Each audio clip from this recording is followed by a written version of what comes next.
Hello guys, welcome back to my channel. तो आज है लेक्चर नंबर 2 इस चैप्टर का, क्लास 11 बायोलॉजी का क्लासिफिकेशन। लेक्चर नंबर 2 में हम क्या बात करने वाले हैं? किंगडम मोनेरा के बारे में बात करने वाले हैं। सबसे पहले मैं थोड़ा बता देती हूँ कि मैं लास्ट लेक्चर में क्या बताया था। लास्ट लेक्चर में जो सबसे ज़्यादा इंपॉर्टेंट बात थी वो थी R.H. विटेकर द्वारा। ठीक है, R.H. विटेकर था साइंटिस्ट का नाम। R.H. विटेकर ने 1969 ईयर है, वो भी आपको याद होना चाहिए और नाम भी याद होना चाहिए। इन्होंने 5 किंगडम क्लासिफिकेशन दिया था। कौन सा क्लासिफिकेशन दिया था? 5 किंगडम क्लासिफिकेशन। 5 किंगडम क्लासिफिकेशन दिया था। उसमें से वो 5 किंगडम क्या क्या थे वो आपको याद होनी चाहिए। सबसे पहला था किंगडम मोनेरा, के का मतलब है किंगडम। दूसरा था किंगडम प्रोटिस्टा। तीसरा था किंगडम फंजाई। चौथा था किंगडम मोनेरा, चौथा था किंगडम प्लांटे। और पांचवा था किंगडम एनिमेलिया। तो ये 5 किंगडम्स थे, kingdom Monera, protista, fungi, Plantae और एनिमेलिया। ठीक है, आज हम किसकी बात करने वाले हैं? आज हम स्पेसिफिकली बात करने वाले हैं किंगडम मोनेरा के बारे में। ठीक है, हम स्टार्ट करते हैं किंगडम मोनेरा के बारे में कि किंगडम मोनेरा के अंदर क्या क्या चीज़ें आती है, कौन से ऑर्गेनिजम्स आते हैं, क्या क्या उनकी बेसिक करेक्टर्स होते हैं और क्या क्या एक्सक्लूसिव करेक्टर्स होते हैं जो सिर्फ उन्हीं में पाए जाते हैं और किसी में नहीं पाए जाते। देखिए, किंगडम मोनेरा के अंदर जो इकलौते मेंबर पाए जाते हैं वो होते हैं बैक्टीरिया। बैक्टीरिया, इसमें एनसीईआरटी में ये लाइन लिखी हुई है, according to NCERT bacteria are the sole member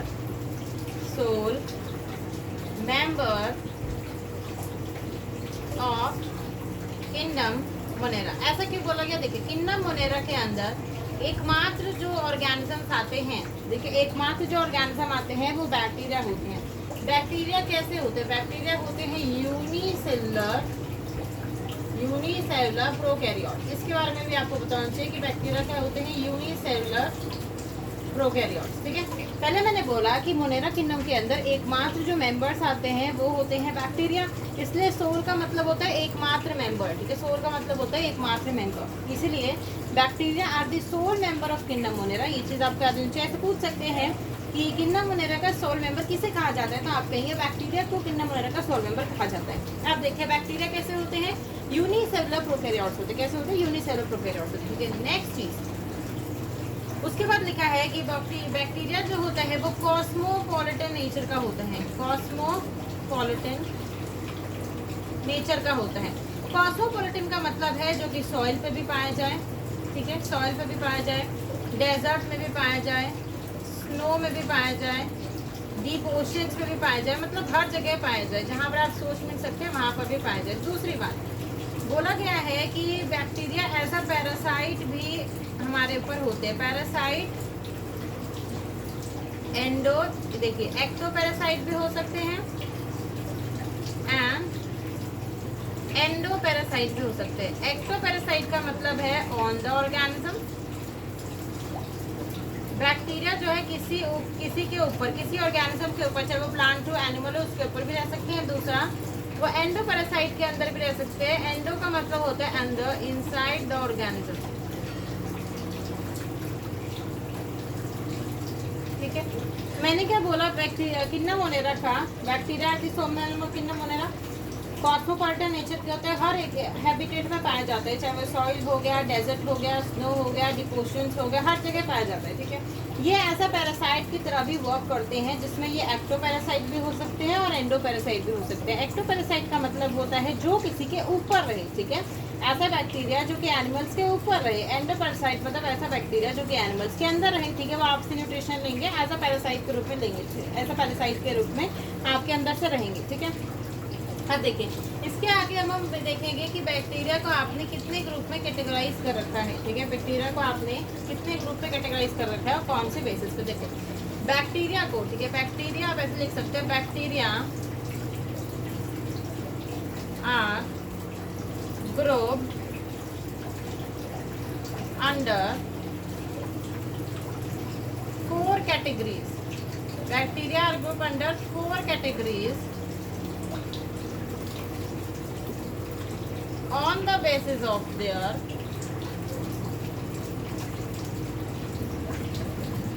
shape। तो आपने क्या किया? बैक्टीरिया को क्लासिफाई कर दिया on the basis of their shape. ठीक है। देखिए आपसे पहले पूछेंगे कि बैक्टीरिया को कैटेगराइज कैसे किया गया है, तो आप कहेंगे कि on the basis of shape किया गया है कि बैक्टीरिया किस किस प्रकार के दिखते हैं। सबसे पहला होता है आपका क्यूकस, ठीक है। दूसरा होता है बैसिलस, ये होता है स्पाइरलम, और ये होता है विब्रियम। या फिर चलिए इसका आप प्लूरल फॉर्म लिख लीजिए, ठीक है। इसका सिंगुलर फॉर्म भी आंसर में रखा है और प्लूरल फॉर्म भी, तो इसका फिर से पुपाए, बैसिलाई, ठीक है, स्पाइरिला और विब्रियो, ठीक है। अब देखिए पुकाए, देखो मैंने बोला इस तरीके के स्फेरिकल शेप जो बैक्टीरिया होते हैं, स्फेरिकल शेप, ठीक है। मैंने बहुत सारे बनाए हैं इसलिए मैंने इसकी प्लूरल फॉर्म लिखी है। तो ये कौन सी शेप है? स्फेरिकल। कौन सी शेप है? स्फेरिकल। दूसरा होता है रॉड शेप, इस प्रकार से रॉड शेप बैक्टीरिया, तो ये कैसे हो गए? Rod shape bacteria. तीसरा होते हैं आपका इस तरीके से स्पाइरल शेप, ठीक है, ये हो गए स्पाइरल शेप। विब्रियो होता है कॉमा शेप, विब्रियो कैसा होता है? Comma shape, comma shape. अब देखिए कुछ एक्स्ट्रा फीचर्स, बैसिलस के अंदर आपको एंडोस्पोर्स देखने के लिए मिलते हैं। ये बहुत इंपॉर्टेंट है, ये आपका एनसीईआरटी में लिखा हुआ है एंडोस्पोर। साथ ही साथ स्पाइरलम के दोनों एंड के ऊपर, दोनों एंड के ऊपर क्या पाए जाते हैं? फ्लैजेला। क्या पाए जाते हैं? फ्लैजेला। तो इसका अच्छे से नोट कर लीजिए कि आपसे पूछा जा सकता है कि जो 4 बैक्टीरिया आपने कैटेगराइज करे हैं on the base of the shape, जिसमें एक स्फेरिकल शेप है, एक रॉड शेप है, एक स्पाइरल शेप है और आपका चौथा कॉमा शेप है, ठीक है। अब आपसे कोई पूछे कि ऐसा कौन सा बैक्टीरिया जिसके दोनों साइड फ्लैजेला लगा हुआ है, तो आप कहेंगे वो स्पाइरल शेप है। ऐसा कौन सा बैक्टीरिया जिसके अंदर एंडोस्पोर्स पाए जा रहे हैं, जिसके अंदर स्पोर्स पाए जा रहे हैं, वो बैसिलस है, ठीक है। तो हो गई बैक्टीरिया की कैटेगराइजेशन।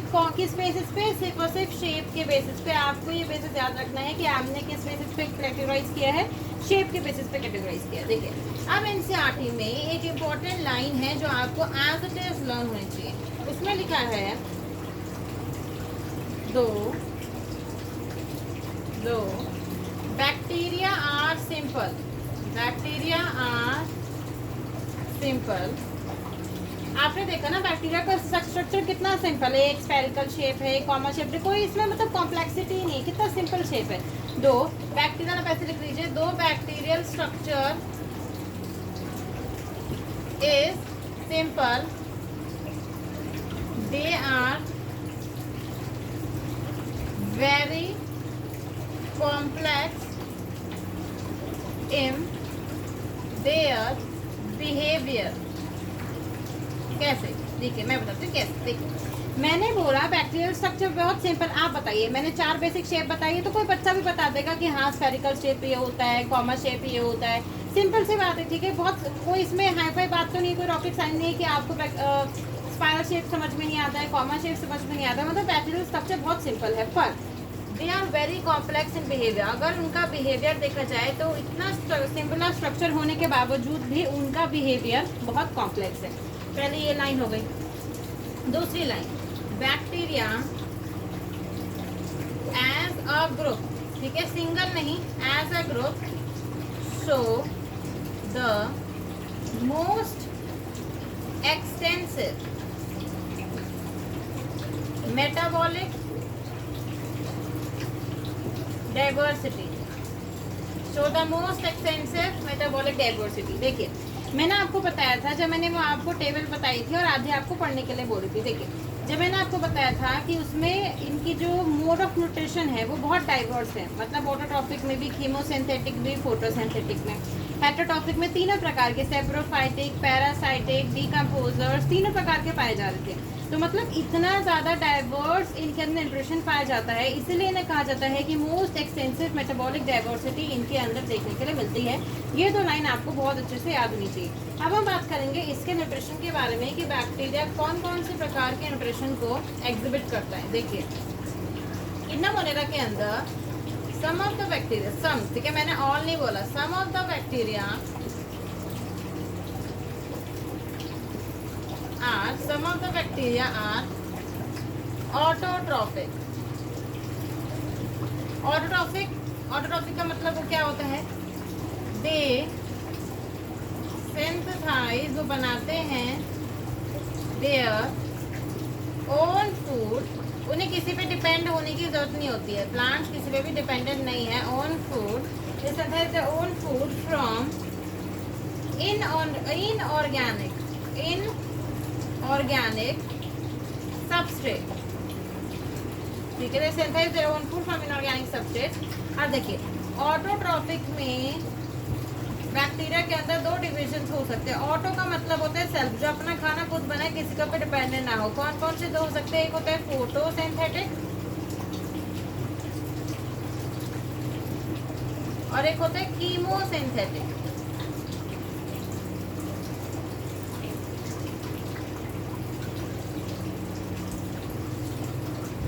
देखिए फोटोसिंथेटिक और फोटोसिंथेटिक ऐसी मोड ऑफ न्यूट्रिशन है जो कि in the presence of sunlight हो, ठीक है। कीमोसिंथेटिक क्या होता है कि किसी प्रकार के अदर, मतलब वाटर, आपको पता है वाटर की स्प्लिटिंग होती है, उससे ऑक्सीजन मिलता है, पर यहाँ पर क्या है कि दूसरा कीमोसिंथेटिक में आपको आप किसी और चीज़ पे आप डिपेंडेंट हो, तो उससे क्या कहते हैं, कीमोसिंथेटिक मोड ऑफ न्यूट्रिशन कहा जाता है। तो एक हो गया फोटोसिंथेटिक मोड ऑफ न्यूट्रिशन और एक हो गया कीमोसिंथेटिक मोड ऑफ न्यूट्रिशन, ठीक है। तो ये दोनों प्रकार के मोड ऑफ न्यूट्रिशन, चाहे वो फोटोसिंथेटिक हो चाहे वो कीमोसिंथेटिक हो, दोनों प्रकार के मोड ऑफ न्यूट्रिशन देखने के लिए मिलते हैं। पर आपको ये चीज़ याद रखनी है कि सम कुछ में ही देखने के लिए मिलते हैं और सभी में देखने के लिए नहीं मिलते हैं, ठीक है। इसके बाद अब देखो दूसरा इनका मोड ऑफ न्यूट्रिशन आता है जो कि हेटेरोट्रॉफिक होता है। तो द वास्ट मेजॉरिटी, सबसे ज़्यादा 99% जो बैक्टीरिया होते हैं, the vast majority of bacteria are heterotrophic, अब heterotrophic का मतलब क्या है, दे वो खुद खाना नहीं बनाएंगे, वो किसी ऑर्गेनिज्म पे डिपेंड करेंगे, they depend on other organisms और dead organic matter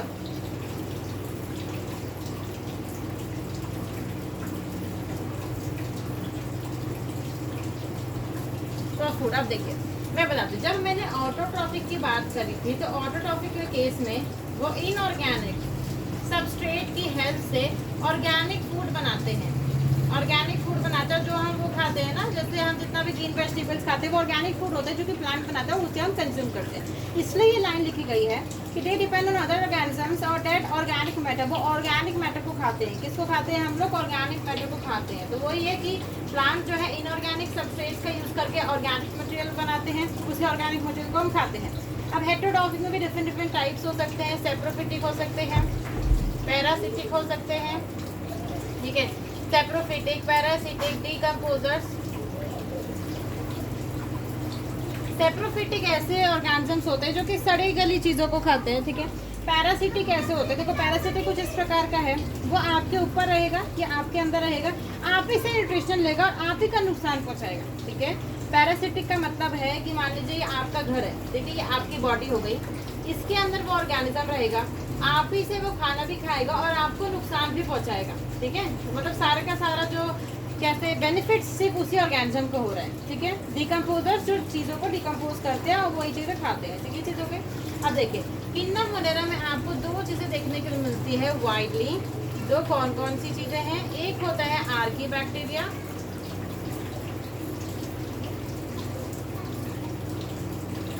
one is Archie bacteria and another one is you bacteria. अब देखिए आर्की बैक्टीरिया ऐसे बैक्टीरिया हैं जो कि बहुत पुराने समय से रह रहे हैं, जो कि हार्श कंडीशंस को झेल सकते हैं। अब देखिए आप इसको पहले हम डिटेल में देखना, यू बैक्टीरिया को हम बाद में देखेंगे, तो यहाँ से हम इसको रफ कर देते हैं। अभी हम आर्की बैक्टीरिया को डिटेल में पढ़ते हैं। देखिए आर्की बैक्टीरिया क्या है, ये bacteria, this bacteria are special, ये बैक्टीरिया कुछ स्पेशल हैं। क्यों स्पेशल हैं, because they live in some of the most harsh habitats, ये बहुत हार्श हैबिटेट्स में रहते हैं जहाँ पर रहने का कोई ऑर्गेनिज्म या ह्यूमन बीइंग कभी सोच भी नहीं सकता। आर्कियोबैक्टीरिया कुछ ऐसे हैं, उन्हें ये नॉर्मल दुनिया से कोई मतलब नहीं है। वो ऐसे हार्श हैबिटेट्स में रहते हैं जहाँ कोई ऑर्गेनिज्म, प्लांट, एनिमल और इवन ह्यूमन बींग्स भी वहाँ रहने का कभी भी नहीं सोच सकते हैं। वो क्या क्या हो सकते हैं, जैसे ऐसा बैक्टीरिया जो कि हॉट स्प्रिंग में रहता हो। हॉट स्प्रिंग का मतलब गर्म पानी के झरने, जहाँ पर 100 डिग्री सेल्सियस इतना पानी रहता है, ठीक है, जिसमें आप जाके उबल जाओगे। वहाँ पर जो बैक्टीरिया रहता है उसका स्पेशल नाम है, वो होता है थर्मो एसिडोफाइल्स। थर्मो एसिडोफाइल्स, ठीक है, थर्मो एसिडोफाइल्स। दूसरा होता है आपका हेलोफाइल्स। अब देखो हेलोफाइल्स कैसे हैं, जो कि एक्सट्रीम सॉल्टी एरियाज में रहते हो, जहाँ पर सॉल्ट का कंटेंट बहुत ज़्यादा है, ये वहाँ पर रहते हैं एक्सट्रीम सॉल्टी एरियाज। तो एक कैटेगरी हो गई, ऐसे कीजिए, ये 1 कैटेगरी हो गई, ये दूसरी कैटेगरी हो गई। तीसरी कैटेगरी देखिए क्या क्या होगा। तीसरी कैटेगरी होती है मार्शी एरियाज, दलदल इलाकों में रहने वाले बैक्टीरिया, जिनका नाम होता है मिथेनोजेंस। देखिए मैं अच्छे से लिख देती हूँ इसको, मार्शी एरियाज में रहने वाले मिथेनोजेंस, ठीक है। तो 3 मेजर कैटेगरी हो गई। एक हो गया हॉट स्प्रिंग्स में रहने वाले थर्मो एसिडोफाइल्स, एक हो गए एक्सट्रीम सॉल्टी एरियाज में रहने वाले हेलोफाइल्स, और एक हो गए मार्शी एरियाज में रहने वाले मिथेनोजेंस। अब देखिए इन तीनों कैटेगरीज में से ह्यूमन बीइंग इन तीनों में से कहीं पर भी नहीं रह सकते, क्योंकि ये बहुत एक्सट्रीम कंडीशंस है, बहुत हार्श कंडीशंस है। ह्यूमन बीइंग वहाँ पर या कोई और अदर ऑर्गेनिज्म वहाँ पर सर्वाइव ही नहीं कर पाएगा।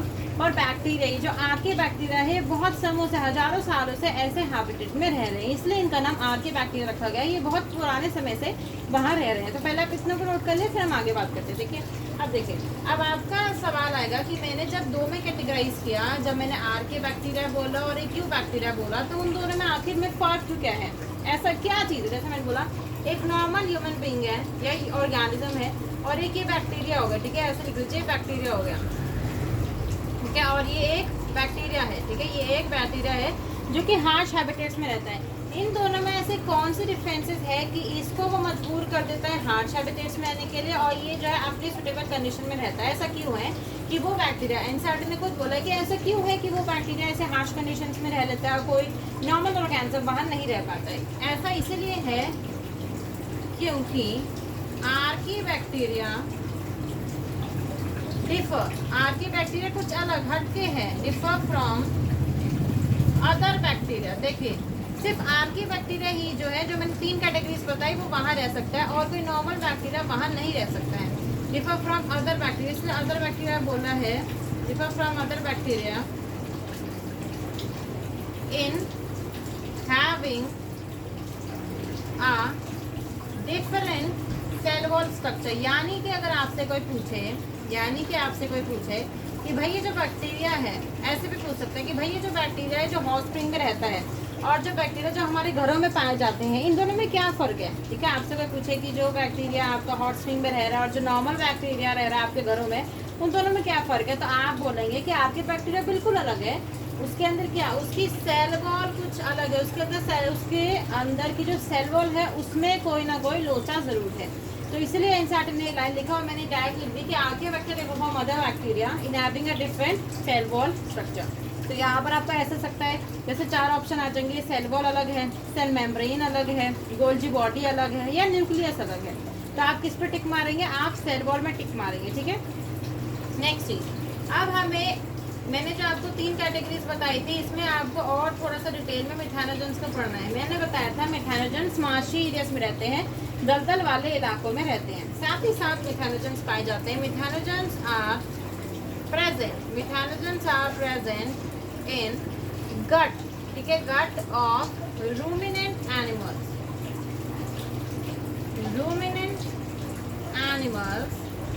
रूमिनेंट एनिमल्स में आ गया आपके काउस और buffaloes. Ruminant animals such as cows and buffaloes, and they are responsible for production of methane ऐसे लिख दीजिए, फॉर प्रोडक्शन ऑफ मीथेन और बायोगैस। मतलब मैंने सिंपल समझिए, मैं पहले ऊपर की लाइन मिटा देती हूँ। मैंने बोला मिथेनोजेंस एक ऐसा बैक्टीरिया है जो कि जैसे ये काव हो गई, ठीक है, काव है, जैसे ये काव है, तो काव का एक पेट के जैसा एक हिस्सा होता है रूमेनेंट, ठीक है, रूमेन होता है, ठीक है, रूमेन होता है, काटल उसमें पाया जाता है। उस रूमेन में ये मिथेनोजेंस पाए जाते हैं, ठीक है, उस रूमेन में ये मिथेनोजेंस पाए जाते हैं। मिथेनोजेंस क्या करते हैं? मिथेनोजेंस का काम होता है सेलुलोज को डाइजेस्ट करवाना, ठीक है, सेलुलोज को डाइजेस्ट करवाना। तो जैसे काव जो है सेलुलोज मटेरियल खाती जाएगी, प्लांट खाती जाएगी, और ये उसके पेट में बैठे हैं, ये उसको क्या करते जाएंगे? डाइजेस्ट करते जाएंगे।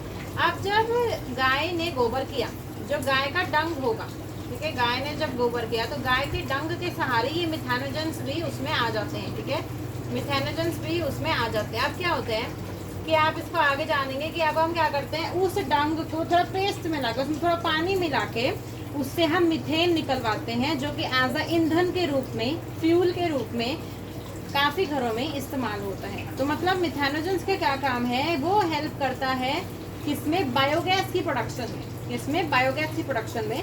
और बायोगैस के आपसे एक क्वेश्चन पूछा सकता है कि बायोगैस की मेन गैस कौन सी होती है? वो मीथेन होती है। वो कहाँ से मिलता है? ये बायोगैस कहाँ से मिलता है हमारी सरकार को, जिससे वो ये ईंधन प्रोवाइड करवाते हैं गाँव के इलाकों में?